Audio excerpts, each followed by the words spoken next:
Most people probably have not realized or thought much about the idea that more than 3/4 of the land in the United States is in private ownership.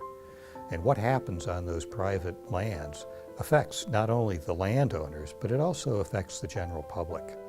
So the entire community of the United States, you might say, has a real stake in what happens on privately owned, productive lands. It affects our water, it affects our air, it affects our wildlife.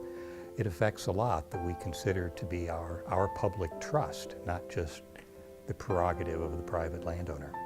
Although Leopold recognized that there was a huge disconnect in the United States between the people who are the consumers of the production that comes off of privately owned agricultural lands and what happens on the land.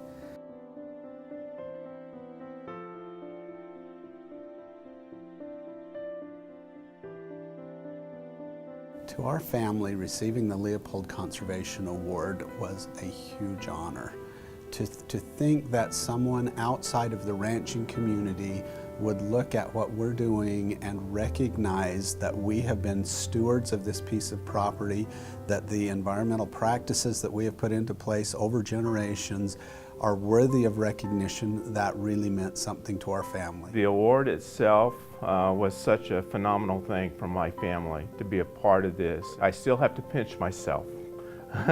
In California, the Leopold Award is highly coveted by the people that know about it. It's almost like the Nobel Prize for agriculture. A colleague of mine, he knew my conservation beliefs and dedication, and he said, for you to win that award was like winning the Nobel Peace Prize, and I agreed with that.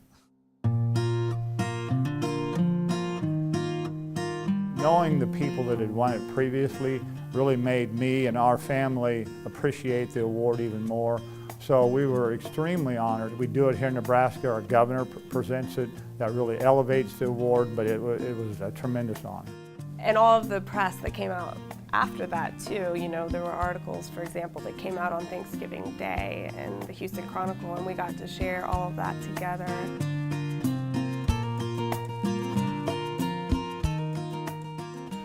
The love of the land, love of birds, wildlife, everything. It's all connected.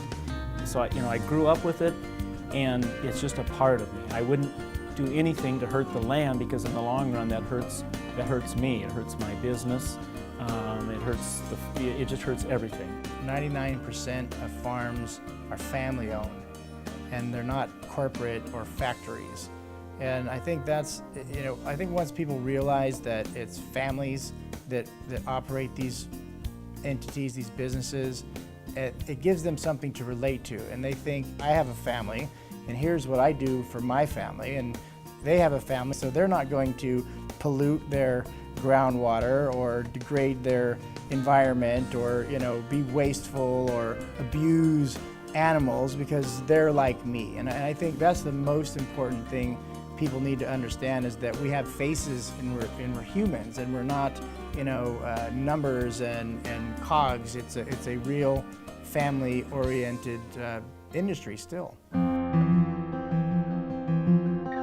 In South Dakota, we've seen huge cooperation and actually a gelling of the conservation community, agribusinesses and organizations that have come forward because of the value they see in the Leopold Conservation Award. I would encourage any organization that has an interest in conservation or natural resources to get behind the Leopold Awards and behind the Sand County Foundation.